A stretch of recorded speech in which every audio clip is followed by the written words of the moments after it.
1A 2A 3A और शायद बहुत सारे डेस्टी भी नहीं देख पाए। ठीक है, सो यहाँ पर हमने रोका था कि डीलिंग विद हार्ट ब्लॉकेज, जिसको भी हार्ट ब्लॉकेज है, डॉक्टर ने बाईपास का बोला है या एंजियोग्राफी का बोला है, रुक जाए, प्याज से रोटी खाना स्टार्ट करें। और प्याज में हमने बोला था कि प्याज है, अगर प्याज की टेस्ट में थोड़ा तीखा होता है, उसमें टमाटर गाजर फाजर डाल के उसको कैंगन वाटर में डिप करके अगर लेना चालू करेगा, और इमली का पानी हमने बताया था 1 इमली पर पर्सन, 2 लोग हैं तो 2 इमली, है ना। तो इसमें हम चलते हैं, इसी तरीके से चलेंगे। रात को पानी में इमली गला के रखेंगे 11.5 pH में। अगर किसी को सिर्फ शुगर है तो उसका काम 9.5 pH से ही हो जाएगा। अगर किसी को ब्लॉकेज है और अच्छा, ब्लॉकेज की पहचान कैसे, वो भी हम आगे देखेंगे कि कैसे हम ब्लॉकेज को टेस्ट कर सकते हैं। आपका अभी अपने लीवर की स्लाइड लेंगे तो हम बताएंगे कि कैसे चेक करना है कि हम फिट हैं कि अनफिट हैं। सो इस प्रकार से हमारा शेड्यूल रहेगा, है ना। अब जिसको माइग्रेन है ना, माइग्रेन सर का दर्द है, वो एप्पल्स डेली खाना स्टार्ट करें। कैंगन पानी में 9.5 में डिप करके रखें। 3 एप्पल पर डे अगर उसको खाएगा। और अगर उसको माइग्रेन के साथ चर्म रोग भी है, जैसे अभी कोई मुझे बता रहा था कि इसको खुजली उजली काफी बॉडी में हो रही है, तो हमने बात की थी कि आप बाथरूम में जब भी नहाने जाते हैं तो ब्यूटी वाटर निकालिए, और ब्यूटी वाटर के अंदर खड़ा नमक, जिसको गड़ा नमक बोलते हैं, ब्यूटी वाटर 1 मग्गा निकाल के उसमें वो गड़ा नमक मुट्ठी भर डाल दो, और जब वो नमक उसके अंदर मिक्सअप हो जाए, उसके बाद पूरी बॉडी पे वो पानी मसाज कर लो, उसके बाद नहा लो। तो कभी अगर कोई कुछ निगेटिव हो रहा होगा, कई बार कुछ चीजें आपको उलांघने करने में आ जाती हैं, तो ऐसा अगर कोई केस होगा तो आपका ऑरा पूरा क्लीन हो जाएगा। कई बार सारी रिपोर्ट नॉर्मल आती है, फिर भी इंसान बीमार होता है, बीमारी डॉक्टर की पकड़ में नहीं आती। तो आपका ऑरा क्लीन करने के लिए 1 मग्गा ब्यूटी वाटर लें, उसमें खड़ा नमक गड़ा नमक डाल दें, और जब वो पानी में मिक्स हो जाए, जब आप नहाने जाएं तो पूरी बॉडी पे वो जो मग्गे भर पानी है, हाथ से पूरी बॉडी पे उस पानी की मसाज कर दें, उसके बाद नहा लें। 3 से 4 दिन में ही अगर आपके पास कोई ऑरा स्कैनर है तो आप देखेंगे आपका ऑरा बड़ा बड़ा बड़ा होता चला जाएगा। इजीली पेंडुलम से भी देखा जा सकता है, लोग रुद्राक्ष से भी ऑरा देखते हैं। तो जैसे ही आप उस पानी से नहाएंगे, कहीं कोई नजर लगी होगी या किसी ने कुछ करा होगा, क्योंकि लोग जैसे कुछ जो बुरा करना चाहते हैं वो सभी के साथ बुरा करते हैं, तो ऐसे में क्योंकि beauty water Kangen water memory less है, उसके अंदर कोई मेमोरी नहीं है, तो वो मेमोरी लेस पानी आपके सारे बुरा को क्लीन कर देगा। उसके बाद आप सामान्य पानी से नहा सकते हैं। सो ये आप करके देखेंगे। जिसको चर्म रोग भी है माइग्रेन के साथ, वो व्हीट ग्रास पाउडर, इसको डेली जो है वो लेना स्टार्ट करें। पहले wheat grass powder plus Kangen water ले, और उसके 1 घंटे बाद वो 3 एप्पल्स नाश्ते में ले ले, या 12 बजे आपके आस ले सकते हैं। इन दोनों का कॉम्बिनेशन करेगा तो स्किन डिसीज भी ठीक होगी, और उसका जो है माइग्रेन भी ठीक हो जाएगा। विद इन 20-25 डेज ये हो जाता है। उसके बाद जो है, अगर लंग्स आपके खराब हो रहे हैं, आप चढ़ाव चढ़ते हैं, आपको हाफनी भरती है, अगर आपको आप सांस फूलती है आपकी, इन दैट केस लंग्स की अगर एफिशिएंसी को बढ़ाना है तो पालक, कड़ी पत्ता और ये ग्रेप्स, इनका जूस अगर आप लेंगे, अगर आपका ब्लड प्रेशर बढ़ा हुआ है तो भी ये जूस उसको कम कर देगा। अगर आपको घर में आपका कोई बहू है या कोई आपकी बहन है, उसको कंसीव करना है, उसमें भी इस कड़ी पत्ते का रोल है। कड़ी पत्ता अगर आप डेली पेट में जाएगा तो कंसीव करने के चांसेस बढ़ जाते हैं। तो कड़ी पत्ता ब्लड प्रेशर को भी लो करता है। उसके साथ ये आपके लंग्स की इफिशियंसी को, फेफड़े की इफिशियंसी को बढ़ाता है। ठीक है, तो ये अस्थमा है, हाई बीपी है, कंसीव नहीं हो रहा है, कंसीव नहीं हो रहा है तो कड़ी पत्ता जरूरी है, और नहीं तो अगर हाई बीपी है तो कड़ी पत्ता जरूरी है। तो इनका मिश्रण आपका बीपी लो कर देगा, कंसीव करने के चांसेस बढ़ा देगा, लंग्स की इफिशियंसी बढ़ा देगा, आपको पूरा हील कर देगा, है ना, ऑक्सीजनेटेड कर देगा आपकी लंग्स को। घुटने में आपके दर्द हो रहा है, आलू को 8.5 pH में उबाल लीजिए। उबालने के बाद इसकी स्किन निकाल लीजिए, उसके बाद इसको मसल दीजिए। मसल के जो है ये थोड़ा गुनगुना हो जाए तो आपके घुटने पे इसकी रगड़ के मालिश कर दो, और उसके बाद एक कॉटन के कपड़े से ढक दो उसको, और आप फिर सोने जा सकते हो। सोने से पहले करेंगे तो 4 से 5 दिन में पेन चला जाता है, नी पेन अगर है तो, है ना। अगर पीसीओडी है, पीसीओएस है, अनियमित मासिक धर्म है, घुटने आपके अगर खराब हो रहे हैं, उसके बाद आपको जोड़ों में दर्द हो रहा है, ये 4 बीज जो है डेली इसका आप सेवन करें। ये मार्केट से खरीद के लाएं, इनका पाउडर बना लें, अलग अलग स्टोर करें, इनको मिक्स नहीं करना है और इनको भूनना वूनना कुछ भी नहीं है, इनको सिर्फ साफ करके जो है इनका पाउडर बनाए, डेली इनको खाना स्टार्ट करेंगे। तो घुटने अगर रिप्लेस करने का बोला है तो वो भी कार्टिलेज बन जाएगा, उसको भी हम अगली स्लाइड्स में देखेंगे। बच्चों को ये दिया जा सकता है, इसमें दूध से 40 गुना ज्यादा कैल्शियम सफेद तिल में है, ओमेगा 3 आपको अलसी से मिल जाएगा, ओट फट रहे हैं, एड़ियां फट रही हैं, हाथ फट रहे हैं, सब इन चारों मिश्रण से ठीक हो जाएंगे। आपका ये जो सनफ्लावर, सूरजमुखी के बीज, इनका पाउडर बना ले, कद्दू के बीज का पाउडर बना ले, तिल का पाउडर बना ले, मिक्सर में डालेंगे, 2-3 बार घुमाएंगे तो पाउडर बन जाएगा।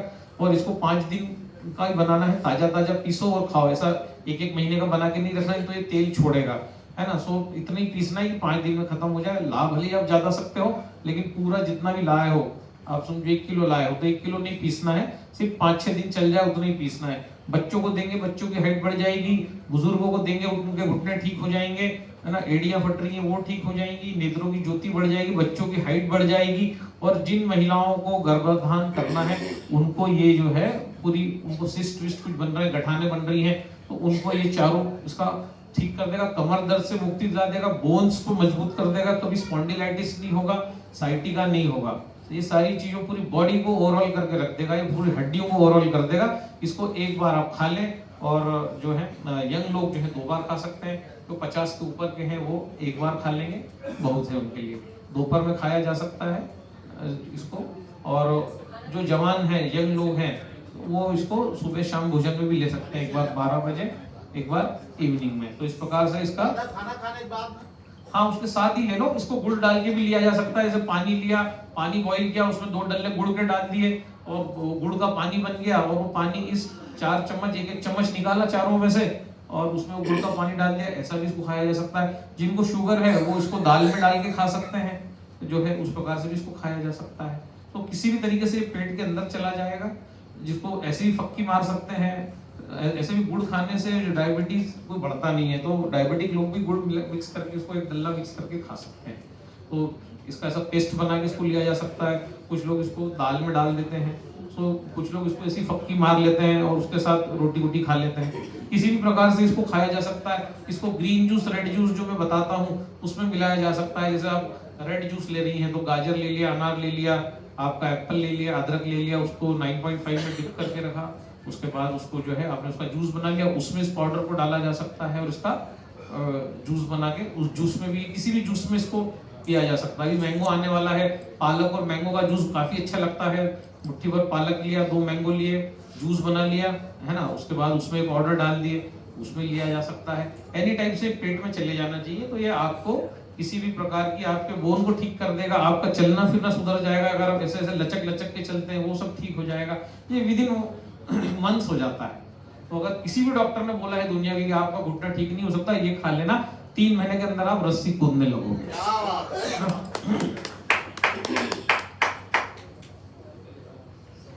अब जिनको पीरियड्स, जिनको जो लोग कंसीव करना चाहते हैं, है ना, जो गर्भधारण करना चाहते हैं, उनके लिए फार्मूला अलग रहेगा।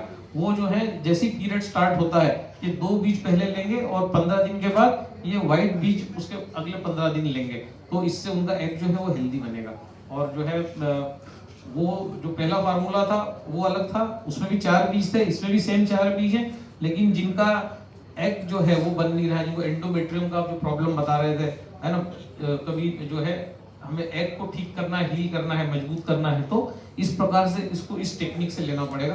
पहले पीरियड स्टार्ट होते ही ये स्टार्ट करें 2 बीज, जब 15 दिन हो जाए, जब वापस पीरियड्स आने वाले उसको 15 दिन पहले ये 2 व्हाइट बीज लें, तो वो जो हेल्दी एग का निर्माण होगा, कंसीव करने के चांसेस बढ़ जाएंगे, है ना। सो ये सीड साइक्लिंग है, और जिसके पीछे जो बताया वो एक कॉमन फार्मूला है। अगर आप कोई भी लेडी ये ले सकती है, जिसको स्पेशली कंसीव ही करना है उसके लिए फिर ये वाला स्पेशल फार्मूला है। 15 दिन ये, 15 दिन वो, इस टाइप से करेंगे तो इसमें फायदा होगा। नॉर्मली सिर्फ आपको लेना है, हाथ पैर दुख रहे हैं, साइटिका फाइटिका है, तो आप ये वाला फार्मूला रोज 4 बीज लो, ठीक है। इसको एक साथ नहीं मिलाना चाहिए, इसको मिक्स नहीं करना, क्योंकि इसमें सब में अलग अलग स्मेल है, तो वो सबकी स्मेल मिलके अलग स्मेल बन जाएगी, तो आपको खाने में परेशानी होगी। इसको अलग अलग डब्बे में भर के रखना है। 1-1 चम्मच लेना है। 1 चम्मच जो आपका पोहे वोहे खाने का जो होता है 3 ग्राम का, 3 ग्राम सब लोगे, 4 लोगे, 3 चौक 12 ग्राम ये पेट में चला जाएगा और आपकी पूरी बॉडी को ये ओवरऑल कर देगा, है ना।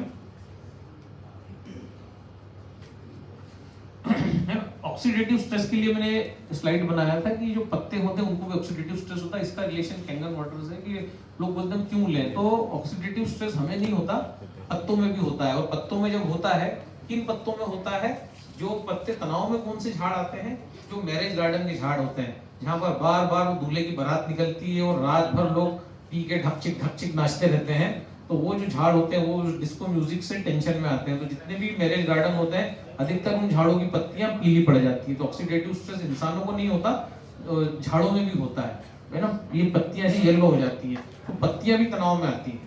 और जब हम उनको ब्यूटी वाटर डालते हैं उस झाड़ को, तो पत्तियां भी हरी हो जाती है, बिकॉज सॉइल को 6 pH का पानी चाहिए। कई बार हमने देखा है आंवले के झाड़ मुरझा जाते हैं, ये पानी डाल दो तो झाड़ वापस से ग्रीन हो जाता है।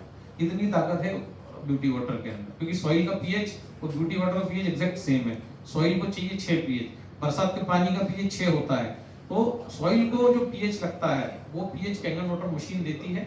तो इससे आप आपके गार्डनिंग भी कर सकते हो। तो अगर इस प्रकार से पत्तियां पीली हो रही, मतलब आपके प्लांट्स भी ऑक्सीडेटिव स्ट्रेस में है, तो ब्यूटी वाटर डालोगे तो सारे प्लांट्स जो है रिज्यूनेट कर जाएंगे आप,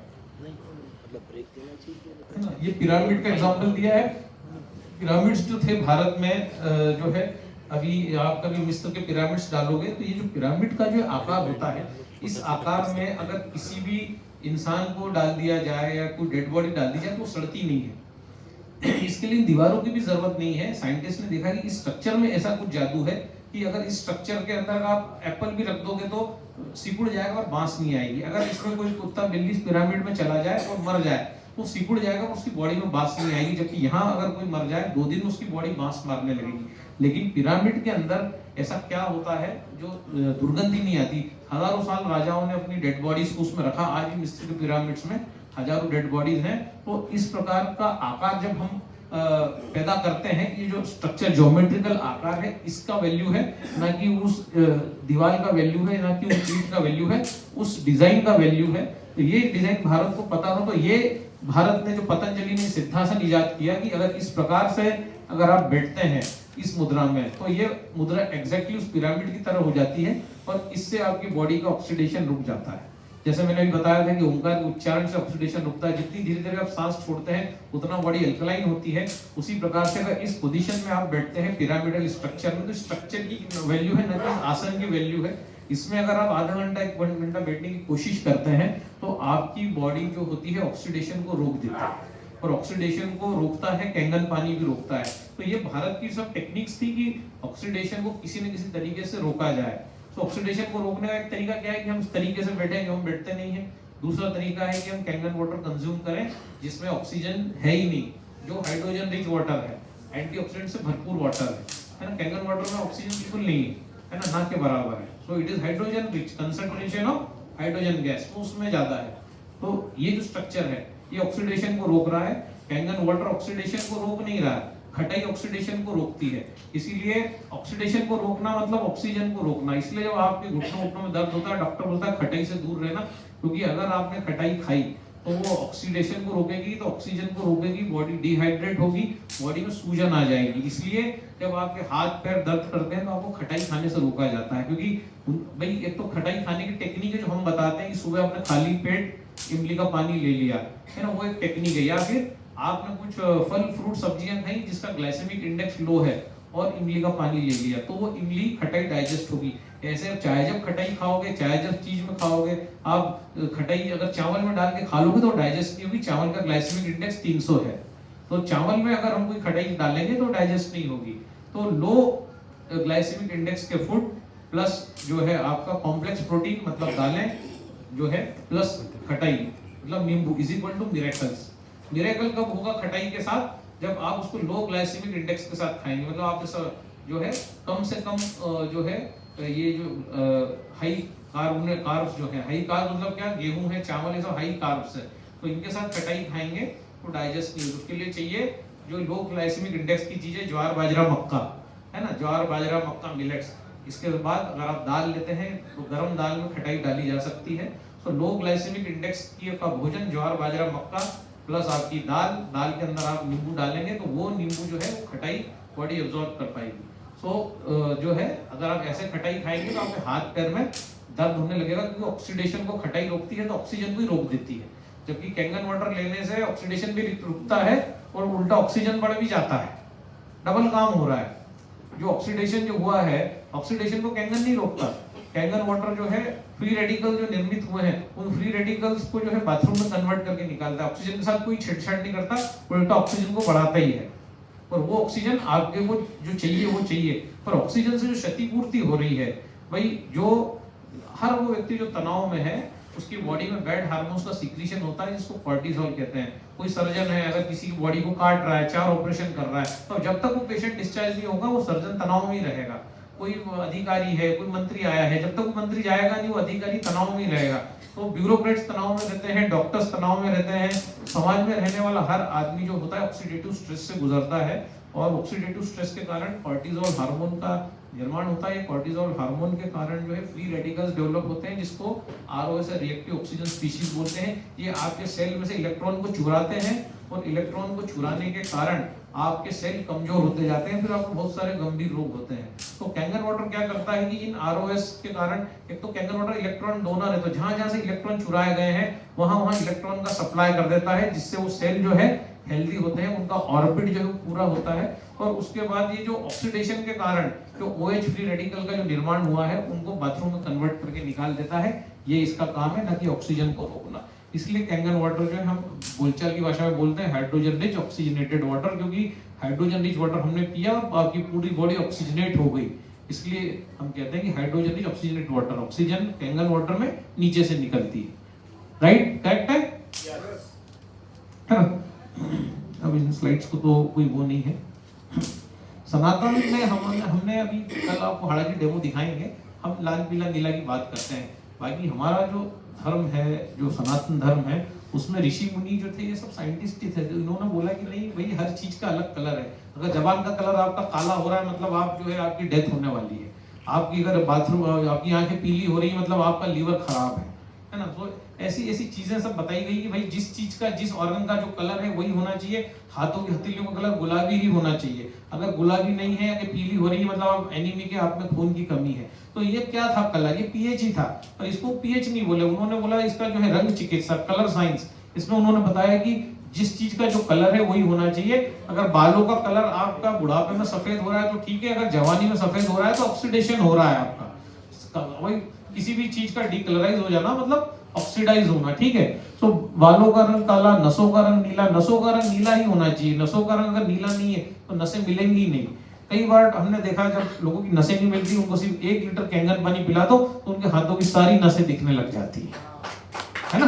तो जो है आंखों का रंग सफेद ही होना चाहिए। अगर पीला हो गया मतलब आपको लीवर खराब हो रहा है आपका, है ना? बाथरूम का कलर बहुत ज्यादा पीला है मतलब जॉन्डिस हो गया, आपके खून का पानी हो रहा है, ठीक है? तो खून का रंग लाल ही होना चाहिए, काला नहीं होना चाहिए। नाखूनों का रंग फिरोजी होना चाहिए, पिंक होना चाहिए। नाखून अगर सिकुड़ रहे हैं, अगर श्रिंक हो रहे हैं, इसका मतलब आपका लीवर खराब हो रहा है। तो फेफड़ों का रंग पीला ही होना चाहिए, आंखों का भूरा होना चाहिए, हड्डियों का रंग सफेद ही होना चाहिए, भीतरी झिल्ली का रंग मटमैला होना चाहिए। तो अब कल समय मिला तो आपको ऑर्गन्स के भी फोटो बताएंगे। तो इस प्रकार से हर बात कलर बताया गया, कलर की व्याख्या की गई कि हर बॉडी में हर ऑर्गन का एक कलर होना चाहिए। जबान का कलर गुलाबी है तो गुलाबी होना चाहिए। अगर वो काला हो गया या सफेद हो गया मतलब गड़बड़ है, आपका बॉडी डैमेज हो रहा है। आपकी जो टंग है वो गुलाबी होना चाहिए, है ना? उसके बाद जो है शिव स्वरोदय स्तोत्र आया जिसको हमने पढ़ा, और इसको पढ़ने के बाद हमने जो बातें करी, आज पूरी दुनिया में पूरा वर्ल्ड इस टाइप की बातें कर रहा है। बहुत सारे लोग कैंगन में आजकल ये सब सूर्य नाड़ी, चंद्र नाड़ी की बात करने लगे। जो हमने शुरुआत करी थी और हमने बताया था कि ये एल्कलाइन और एसिड का जो बैलेंस है, इस बैलेंस की बात भारत में लाखों साल पहले जो शंकर ने पार्वती से करी, जब पार्वती जी ने कम्युनिकेट किया शिव जी को कि हे देव देव महादेव कृपा तत्वाम मोपरि सर्वसिद्धिम कर्म ज्ञानम अथेस मम प्रभु, मतलब कि आप ऐसा कुछ नॉलेज हमको दो। आप जब भी कोई बात करते हो वो या तो ऋषि मुनियों के थ्रू घूम के आती है, तंत्र के थ्रू आती है। तो ऋषि मुनि भी अलग हैं, सोसाइटी का हिस्सा नहीं है। तांत्रिक जो है वो भी शमशान में बैठे रहते हैं। तो आप इतनी जटिल जटिल बातें जो करते हो, आप योग लाते हो, आप तंत्र लाते हो, आप हर चीज लाते हो, आप प्राणायाम लाते हो, तो ये आम आदमी के लिए